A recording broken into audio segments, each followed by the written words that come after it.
احنا النهارده معانا مدام ايمان. مدام ايمان خلصنا النهارده اخر يوم، عقبال كل اللي جايين ان شاء الله وكل اللي بدأوا امبارح تحدي ديسمبر. مدام ايمان كنا اول مره خالص كنا كام؟ 76 و300 جرام. 76 و300 جرام. النهارده 68. نزلت الدهون حوالي كنا كام؟ اول مره كنا 28 دلوقتي 22 الحمد لله. الفيستر اللي فاتت اللي هي الدهون الحشويه كانت 13 دلوقتي بقت 11 فمقربين على الطبيعي.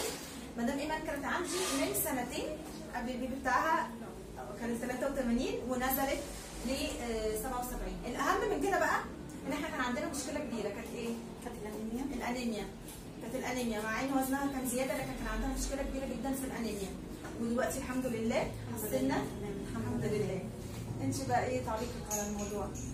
انا عايزه اقول دكتوره حسن اجمل دكتوره في الدنيا. ربنا يخليك. هي اختي قبل ما تكون دكتوره الصراحه يعني. اختي وحبيبتي كمان. لولا نصايحها ليا ما كنتش وصلت للي انا فيه. انا عندي 3 اولاد.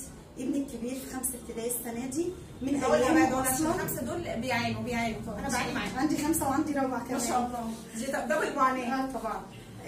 من ايام ابني الكبير اصلا وانا بعاني من الانيميا. يعني انا بقالي 13 سنه وانا بعاني من الانيميا. دلوقتي الحمد لله من يوم ما مشيت مع دكتوره عزه من سنتين وانا الحمد لله بفضلها طبعا. بفضل ربنا طبعا الحمد لله. الحمد لله دلوقتي بقيت تمام. مفيش اي حاجه من الانيميا خالص.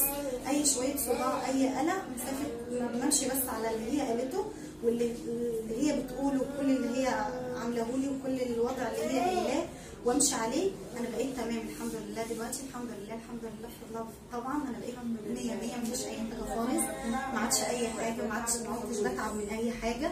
الحمد لله بقيت تمام ان شاء الله مع دكتوره عزه من 68 ل 60 باذن الله. لا هو حلو 68 ان شاء الله عشان نبقى كده تمام. يعني انا في الموضوع كله مش عايزه 2 كيلو كفايه قوي بس الحمد لله والشيب زي الفل وقمر ومش محتاجين حاجه ثانيه. الحمد لله رب العالمين.